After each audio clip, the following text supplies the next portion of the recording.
अनुच्छेद 39 डीपीएसपी का ये आर्टिकल 39 क्या कहता है, तो some instruction for the state while making law, यानी कि विधि का निर्माण करते समय राज्यों को कुछ निर्देश दिया गया है ना। वो निर्देश अनुच्छेद 39 में है, जो कितने बिंदुओं में है, 6 बिंदुओं में है ना। 6 पॉइंट में अनुच्छेद 39 को कवर किया गया है।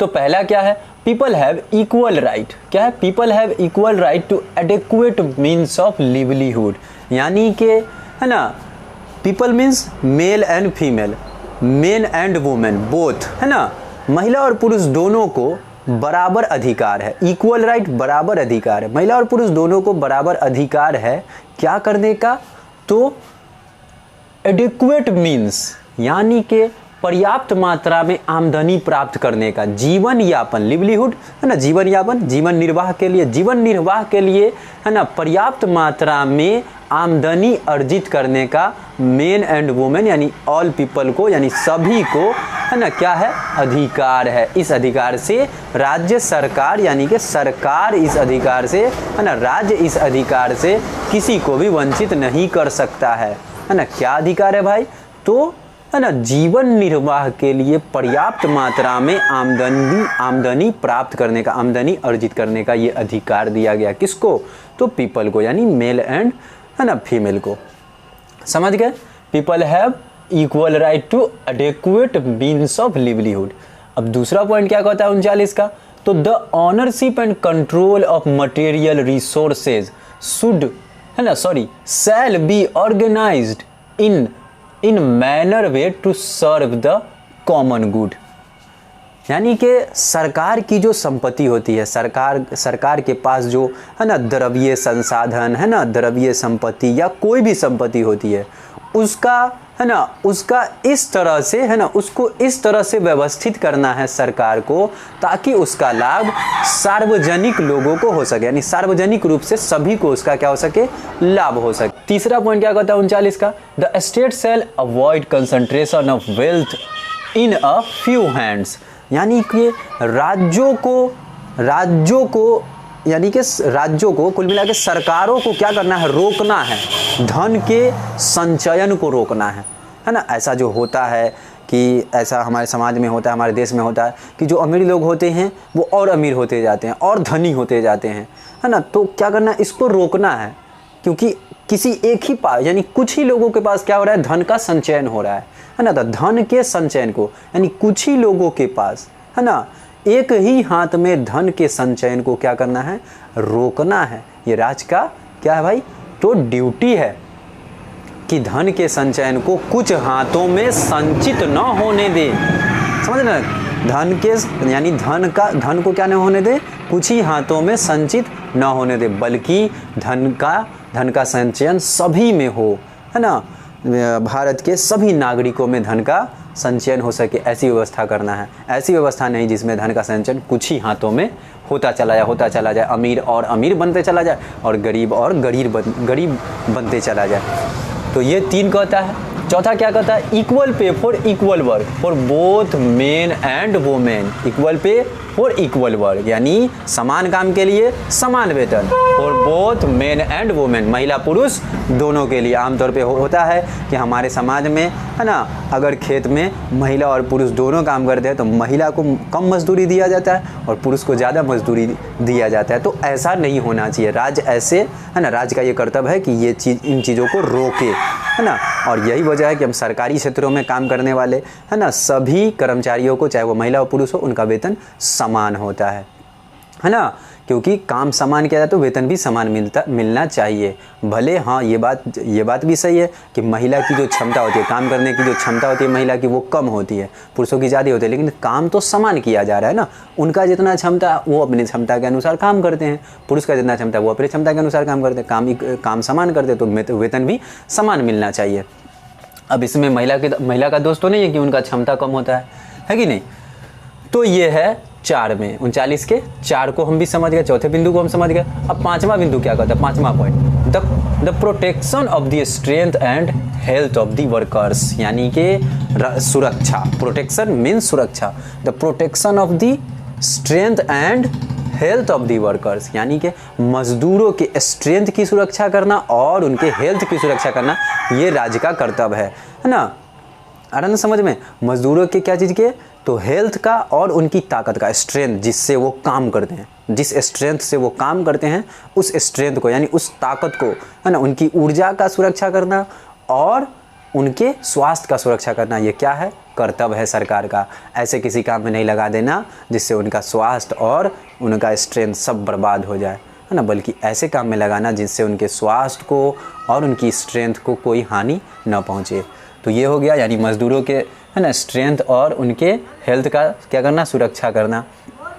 उसके बाद है चौथा पॉइंट, सॉरी छठा पॉइंट, लास्ट पॉइंट है 39 का, कुल मिला के 6 पॉइंट था 39 में, तो ये छठा पॉइंट है, childhood and youth shall not be exploited. क्या? Childhood and youth should not be exploited, यानी कि बच्चों का जो बचपन होता है और उनका जो जवानी होता है, उनका जो युवा अवस्था होता है, वो बर्बाद नहीं होना चाहिए, है ना। ये जिम्मेदारी किसके पास है ना, ये रिस्पॉन्सिबिलिटी किसका बनता है कि बच्चों का बचपन और उनका युवा अवस्था बर्बाद ना हो, ये रिस्पॉन्सिबिलिटी किसका है? तो सरकार का है, यानी स्टेट का ये ड्यूटी है। यानी कि स्टेट क्या करेगी? तो स्टेट अपने, है ना, स्टेट अपने अपने क्षेत्र में ऐसे वातावरण का, ऐसे माहौल का निर्माण करेगी जिससे बच्चों का बचपन और युवा अवस्था बर्बाद ना हो। और यही वजह है कि, है ना, राज्य में क्या होता है, समाज में क्या होता है कि जो नशीला पदार्थ होता है उनके बिक्री पर, है ना, पाबंदी रहता है। जैसे ड्रग्स नहीं बेचा जा सकता खुले तौर पर, है ना। ये जो अफीम, गांजा, चरस होता है, ये जितना भी नशीला पदार्थ होता है ना, बिहार में तो शराब भी बंद है ना। इन सारी चीज़ों पर प्रतिबंध इसीलिए लगाया जाता है। और पर्यावरण को साफ़ सुथरा रखना, पर्यावरण को जहरीला न बनने देना, है ना, ये सब जिम्मेदारी किसका है? सरकार का है, ताकि एक अच्छा, है ना, एक अच्छा वातावरण मिले जहाँ बच्चों का सर्वांगीण रूप से विकास हो सके, है ना उनका बचपन बर्बाद हो, ना उनका युवा अवस्था बर्बाद हो। तो एक ऐसे माहौल का निर्माण करना, है ना, जिससे बच्चों का बचपन और उनका युवा अवस्था बर्बाद ना हो, ये काम किसका है?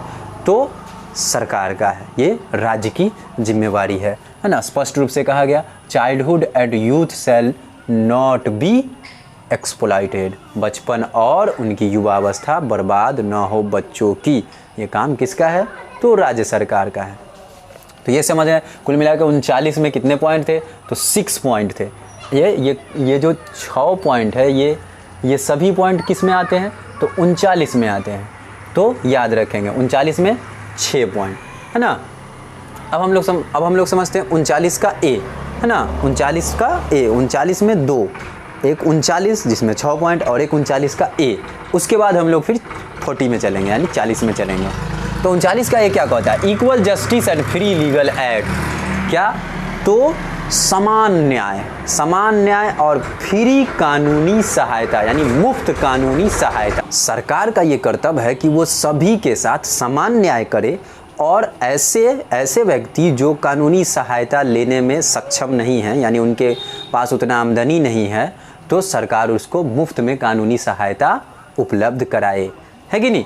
तो ये सरकार का काम है, जो 39 के ए में मेंशन किया गया है, समान न्याय और फ्री कानूनी सहायता। उसके बाद 40 में क्या है? तो ग्राम पंचायत का संगठन, है ना। 40 में क्या है? 40, है ना, ग्राम पंचायत का संगठन। और यही वजह है कि हम आज अपने देश में हर क्षेत्र में, है ना, क्या देखते हैं? तो पंचायती शासन देखते हैं, ग्राम पंचायत का, है ना, संगठन देखने को मिलता है।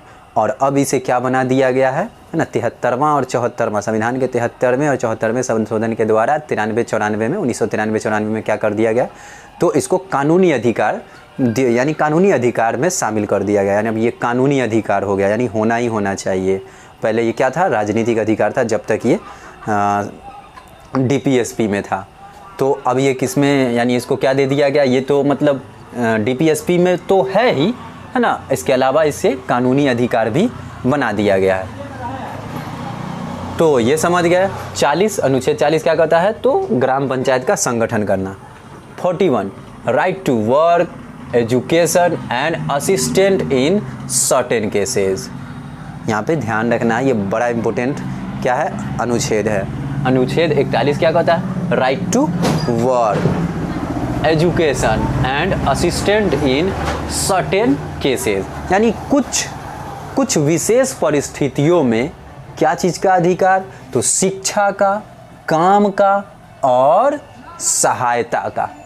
अरे समझ में कि कुछ विशेष परिस्थितियों में, जैसे बुढ़ापा में, है ना, विकलांगता की स्थिति में, यदि कोई व्यक्ति विकलांग हो जाता है तो उस स्थिति में, यानी विकलांगता की स्थिति में, बुढ़ापा में, है ना, या एकदम रूप से बहुत ज़्यादा बीमार पड़ गए हैं, उन सारी स्थिति में, यानी कर नहीं सकते कुछ, है ना, तो ऐसी विशेष परिस्थिति में, है ना, क्या चीज़ का अधिकार है, तो काम करने का, शिक्षा पाने का और कुछ सहायता के रूप में मुआवजा पाने का अधिकार है। ये कौन देगी, तो सरकार देगी। यह सरकार का ड्यूटी है कि व्यक्ति को उनके किसी विशेष स्थिति में, है ना, उनके किसी विशेष परिस्थिति में, जैसे कि वो, है ना, जैसे कि वो विकलांगता की स्थिति में हो या बुढ़ापे की स्थिति में हो, तो उनको क्या करे, है ना, उनको, है ना, उनका सहायता करे, है ना, उनको, है ना, पैसे से या किसी भी तरह से उनका सहायता करे, है ना, उनको काम दे उस तरह का, और क्या, उनको अगर वो शिक्षा लेना चाहते हैं तो शिक्षा दे, है ना, यानी बूढ़े व्यक्ति भी अगर शिक्षा लेना चाहते हैं तो उनको शिक्षा दिलाने का काम है सरकार का।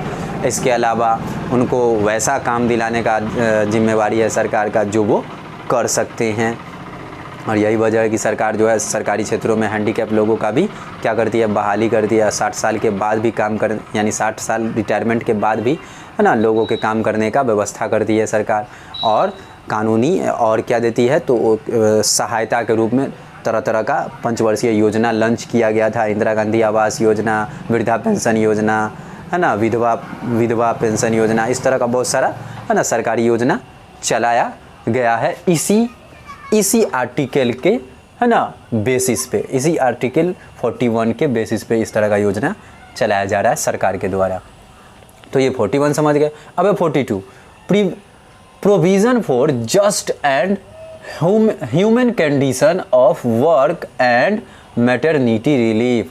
Provision for just and human condition of work and maternity relief, यानी कि अनुच्छेद 42 कहता है कि उचित, है ना, क्या चीज़ का प्रावधान, तो प्रावधान, जस्ट मीन्स उचित, ह्यूमन कंडीशन, है ना, उचित मानवीय व्यवस्था में, है ना, क्या, तो उचित मानवीय व्यवस्था में काम करने का, है ना, उचित मानवीय व्यवस्था में काम करने का, है ना, अधिकार किसको है भाई, तो वर्कर को, मजदूरों को, है ना, एक ऐसे उचित व्यवस्था में काम कराया जाए और उनको कुछ रियायत भी दिया जाए, छूट भी दिया जाए। जैसे अगर वो बीमार हैं तो उनको लीव दिया जाए, यानी छुट्टी दिया जाए, या किसी कारणवश, है ना, वो रियायत चाहते हैं काम में तो उनको क्या दिया जाए, रिलीफ दिया जाए काम में, है ना, कुछ विशेष परिस्थितियों में उनको क्या दिया जाए, तो काम में मैटरनिटी रिलीफ दिया जाए। 43 क्या कहता है, तो living veg and promote cottage industries, है ना, क्या है, living veg and promote cottage industry, यानी कि अगर हम किसी मजदूर से काम करवा रहे हैं तो उनको, है ना, जीवन निर्वाह, है ना, लिविंग वेज, जीवन निर्वाह की इतना वेज देना है, यानी मजदूरी देना। जीवन निर्वाहक मजदूरी लेना क्या है, ये मजदूरों का अधिकार है। उनको कम से कम इतना मजदूरी दिया जाए जिससे उनका जीवन निर्वाह हो सके। तो क्या, जीवन निर्वाहक मजदूरी, है ना, लिविंग वेज, जीवन निर्वाहक मजदूरी एंड प्रमोट कॉटेज इंडस्ट्री। और क्या, तो जो कुटीर उद्योग है उसको क्या करना, प्रमोट करना, कुटीर उद्योग को बढ़ावा देना।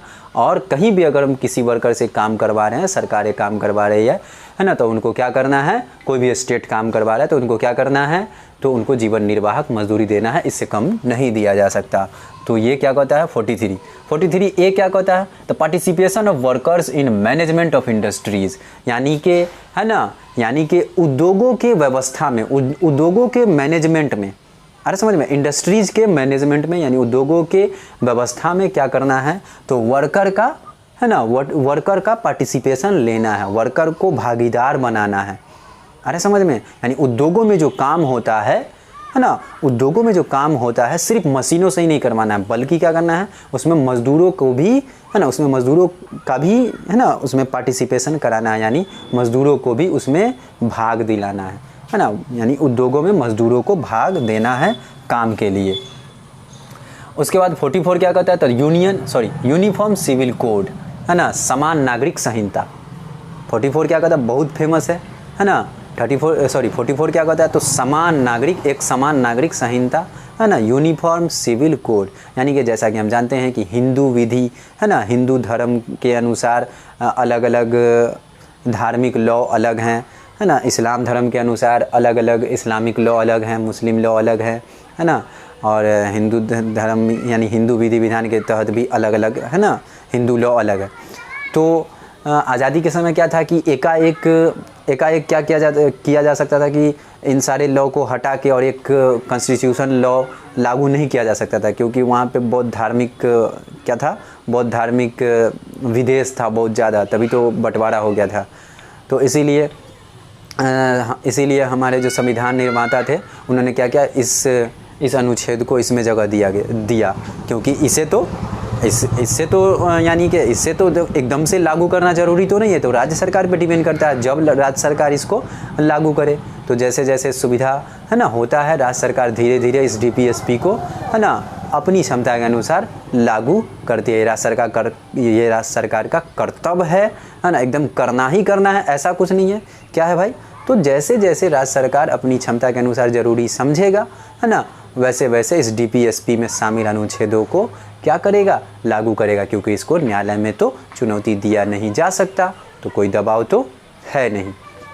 तो अभी, है ना, आए दिन आवाज़ उठता है कि क्या किया जाए भाई, तो यूनिफॉर्म सिविल कोड लाया जाए, है ना। तो अगर यूनिफॉर्म सिविल कोड आ जाएगा तो ये जो अलग अलग धर्म का अलग अलग जो कानून है, विधि है, वो सब लागू नहीं हो पाएंगे। तो सरकार क्या करती है, एकाएक ख़त्म नहीं करेगी, धीरे धीरे ख़त्म करेगी, क्योंकि ये, है ना, क्योंकि ये विकास के लिए क्या है, ज़रूरी है, देश की तरक्की के लिए, आधुनिकीकरण के लिए ज़रूरी है। जैसे हाल ही में 3 तलाक का जो विधि था वो मुस्लिम लॉ के अनुसार था, तो उसको हटा दिया गया मोदी सरकार द्वारा, है ना, और वहाँ पे एक, है ना, कॉन्स्टिट्यूशन में एक अलग क्या बनाया गया, विधि बनाया गया। समझ रहे दोस्तों।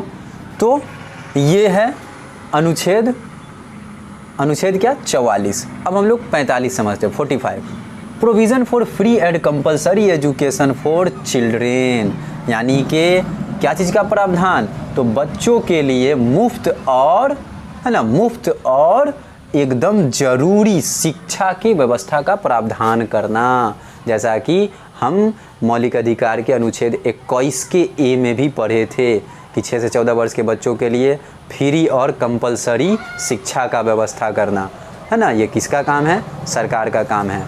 लेकिन, है ना, ये तो इसमें शामिल था अनुच्छेद 45 में, 45 में शामिल है ना, 45 में शामिल है, लेकिन ये DPSP में शामिल किया गया था उस समय जब संविधान का निर्माण किया गया था। लेकिन, है ना, अब इसे क्या कर दिया गया है, अब इसे मौलिक अधिकार बना दिया गया है ना। संविधान में संशोधन करके 86वां संशोधन हुआ है, हमने यहाँ पे लिखा है ना। संविधान में जो DPSP में जो तीसरा संविधान संशोधन किया गया और संविधान में 86वां संशोधन किया गया सन 2002 में, है ना। और क्या किया गया कि अनुच्छेद 45 को कहाँ जगह दिया गया, है ना, मौलिक अधिकार के अनुच्छेद 21 के ए में। अब ये क्या हो गया, 6 से 14 साल के बच्चे को फ्री और कंपलसरी शिक्षा देना क्या हो गया, तो ये मौलिक अधिकार हो गया, ये लेना ही लेना है। अगर ये नहीं दिया जा रहा है तो इसके खिलाफ न्यायालय में चुनौती दिया जा सकता है। तो ये राज्य सरकार का, ये सरकार का, राज्य सरकार नहीं, बार बार हम राज्य सरकार बोल रहे हैं, सरकार का, है ना, हर तरह की सरकार का, ये सरकार का क्या है, तो ड्यूटी है कि वो फ्री में एजुकेशन मुहैया कराए 6 से 14 साल के बच्चों को। अब अगला क्या है, 46 promotion of education and economical interest of SC ST and other weaker section. क्या चीज़ को, है ना, तो एजुकेशन को और उनकी क्या चीज़ को, तो आर्थिक, है ना, उनके शैक्षणिक, यानी उनकी शैक्षणिक और आर्थिक हितों को क्या करना है, बढ़ावा देना है। किसकी, तो SC ST, है ना, अनुसूचित जाति, अनुसूचित जनजाति, और इसके अलावा, है ना, इसके अलावा भी जो, है ना, अदर कोई, है ना, वीकर सेक्शन के लोग हैं, यानी इसके अलावा भी कोई, है ना, कमज़ोर वर्ग के लोग हैं, तो उनको क्या करना है, है ना, उनको उनके उनके क्या करना है, तो उनकी शैक्षणिक और आर्थिक हितों को क्या करना है, उनकी शैक्षणिक और आर्थिक स्थिति को क्या करना है, प्रमोट करना है, बढ़ावा देना है, ऊपर उठाना है। किसके किसके, तो अनुसूचित जाति, अनुसूचित जनजाति और अन्य कमज़ोर वर्ग के लोगों के, है ना, शैक्षणिक और आर्थिक स्थिति को ऊपर उठाना है, बढ़ावा देना है। ये किसका काम है, सरकार का है। 45 में है फ्री में, है ना, फ्री में, है ना, क्या करना, तो शिक्षा दिलाना, फ्री में शिक्षा दिलाना 6 से 14 वर्ष के लोग बच्चों को, जो अब मौलिक अधिकार में चला गया। और 47 में क्या है, तो SC ST और अन्य वीकर सेक्शन के लोगों को क्या करना, तो उनकी शैक्षणिक और आर्थिक स्थिति को बढ़ावा देना। 48 क्या है, तो organisation, 47 raise the level of nutrition and the standard of living to improve public health, है ना, क्या करना, यानी कि नागरिकों के स्वास्थ्य की, है ना, नागरिकों के स्वास्थ्य को इम्प्रूव करने के लिए, नागरिकों के स्वास्थ्य को सुधारने के लिए क्या करना है, तो पोषण, है ना, raise the level of nutrition, यानी पोषण के स्तर को बढ़ाना है। और मानव का जो जीवन स्तर है ना, मानव के जीवन स्तर और मानव के पोषक तत्वों के लेवल को क्या करना है, ऊपर उठाना है, जिससे क्या हो सके, है ना, नागरिकों का स्वास्थ्य, है ना, जिससे नागरिकों का स्वास्थ्य सुधरे। यानी कुल मिला के सरकार का अनुच्छेद 47 कहता है कि राज्यों का ये ड्यूटी है कि वो अपने नागरिकों के, है ना, पोषक तत्वों में, उनकी जीवन स्तर में और उनकी स्वास्थ्य में क्या लाए, सुधार लाए, है ना, उनको, यानी इन सारे चीज़ों को क्या करे, ऊपर उठाए। क्या क्या चीज़ को, तो स्वास्थ्य को, जीवन स्तर को और उनके पोषक तत्वों को ऊपर उठाए। यानी अच्छा पोषक तत्व मिल सके, ऐसा व्यवस्था करे, अच्छा जीवन स्तर हो सके, अच्छा स्वास्थ्य हो सके, ये व्यवस्था करना 47 के अनुसार। अब क्या है 48, organisation of agriculture and animal husbandry on modern and scientific line, यानी कि आधुनिक और वैज्ञानिक कृषि और पशुपालन का व्यवस्था करना। कृषि और पशुपालन के, है ना, कृषि और पशुपालन के आधुनिकरण, है, कृषि और पशुपालन का आधुनिकरण करना, है ना, और उसको वैज्ञानिक, है ना, और उसको वैज्ञानिक तकनीक से जोड़ना। समझ रहे हो, यानी कि वैज्ञानिकरण करना, आधुनिकरण करना, क्या चीज़ का, तो कृषि और पशुपालन का, कृषि और पशुपालन का वैज्ञानिकरण करना, है ना, वैज्ञानिकरण करना और उसका आधुनिकरण करना। ये काम किसका है, सरकार का है। साथ ही साथ, है ना, और साथ ही साथ क्या करना है, तो गौ हत्या पे, यानी गाय के हत्या पे, गाय बछड़ा के हत्या पे और भी दुधारू पशुओं के हत्या पे, और इसके अलावा जो दुधारू पशु नहीं भी हैं, है ना, उसकी हत्या पे क्या करना, रोक लगाना। तो चूँकि ये एकदम ज़रूरी नहीं है, चूँकि ये DPSP में है तो एकदम से ज़रूरी नहीं है, ये डिपेंड करता है राज्य सरकार की क्षमता और, है ना, उनकी मर्जी पर, है ना। तो यही वजह है कि किसी राज्य में इस पर प्रतिबंध होता है, जैसे यूपी में, है ना, जैसे यूपी में इस पर प्रतिबंध है, बाकी जगहों पर नहीं है। तो ये राज्य सरकार की इच्छा पर डिपेंड करता है, समझ रहे हैं ना। तो ये बात है 48 में। क्या है 48 में, एक बार फिर से समझ लेते हैं, है ना, कि कृषि और पशुपालन का वैज्ञानिकरण, आधुनिकरण करना, और साथ ही साथ गाय हत्या पे और, है ना, गाय हत्या पे, अन्य दुधारू पशुओं और जो दुधारू पशु नहीं भी हैं उनकी हत्या पे क्या करना, रोक लगाना। समझ गया। 47 में क्या है, तब पोषण स्तर को, है ना, लोगों के पोषण स्तर को और उनके जीवन स्तर को और उनके स्वास्थ्य को ऊपर उठाना। 46 में क्या था, 46 में क्या था, तो अनुसूचित जाति, अनुसूचित जनजाति और अन्य जो कमज़ोर वर्ग के लोग हैं उनकी शैक्षणिक और आर्थिक स्थिति को ऊपर उठाना। 45 में क्या था, तो 6 से 14 साल के सभी बच्चों को, है ना, मुफ्त और अनिवार्य शिक्षा देना, ये राज्य सरकार का काम है, जो अब कहाँ चला गया, फंडामेंटल राइट के अनुच्छेद 21 के क में चला गया, है ना, 86वां संशोधन 2002 के द्वारा। उसका 44 में क्या था, है ना, 44 में था समान नागरिक संहिता लागू करना। ये जो अलग अलग है ना, अलग अलग कम्युनिटी के, है ना, जो अलग अलग रिलीजियस लॉ होते हैं, इस्लामिक लॉ, हिंदू लॉ, इन सारे लॉ को, है ना, मिनिमाइज़ करना, समान नागरिक संहिता लागू करना। 43 के ए में क्या था, तो participation of worker in management of industries, यानी उद्योगों में, है ना, उद्योगों में मजदूरों की भागीदारी सुनिश्चित करना। क्या, तो उद्योगों में मजदूरों की भागीदारी सुनिश्चित करना। 43 क्या था, तो निर्वाहक मजदूरी, है ना, यानी निर्वाहक मजदूरी देना और क्या करना, तो कुटीर उद्योग को बढ़ावा देना। कुटीर उद्योग को बढ़ावा देना और मजदूरों को कम से कम, है ना, काम करने वाले, है ना, उद्योगों में काम करने वाले, है ना, मजदूरों को क्या करना, तो निर्वाहक मजदूरी मुहैया कराना। यानी कहीं भी कोई काम कर रहे हैं तो कम से कम, है ना, ऐसा व्यवस्था करना जिससे उनको कम से कम जीवन निर्वाहक मजदूरी मिल सके, है ना, जीवन निर्वाह के लिए जो मजदूरी ज़रूरी होता है उतना मजदूरी मिल सके। 42 में क्या था, तो मानव से ऐसी जगह पे काम कराना जो मानवीय दशा के अनुरूप हो, है ना, मानव से, यानी किसी भी मजदूर से ऐसे जगह पे काम कराना जो मानवीय दशा के अनुरूप हो, है ना, जहाँ पे मानव के रहने लायक वो जगह हो, मानव के काम करने लायक वो जगह हो और काम में कुछ छूट भी देना। उसके बाद क्या, 41 क्या था, तो right to work, education and assistant in certain cases, कुछ विशेष परिस्थिति में जैसे बुढ़ापे में, है ना, विकलांगता में क्या करना, तो बुढ़ापे में, विकलांगता में, ऐसी स्थिति में भी क्या करना, लोगों को काम देना ताकि वो अपना जीवन गुजार सके, है ना, पढ़ने का शौक़ हो तो शिक्षा देना और कुछ विशेष सहायता करना। और इसी के तहत वृद्धा पेंशन, है ना, विधवा पेंशन और इंदिरा आवास योजना सब लॉन्च किया गया था इसी आर्टिकल के बेस पे, है ना। अनुच्छेद 40 क्या है, तो एकदम सिंपल, सबको याद रहता है ना, गांधी जी का विजन, है ना, इससे लागू होता है। क्या है, तो ग्राम पंचायत का गठन, जो अब क्या हो गया, तो कानूनी अधिकार बन गया। और इसको कहाँ जगह दिया गया है, तो जगह दिया गया है इसको, है ना, 73वां 74वां संविधान संशोधन के द्वारा, है ना, संविधान में जगह दिया गया 1993-94 में, है कि नहीं। उसके बाद क्या था, उससे पहले 39 का A, equal justice and free legal aid, समान न्याय और मुफ्त कानूनी सहायता।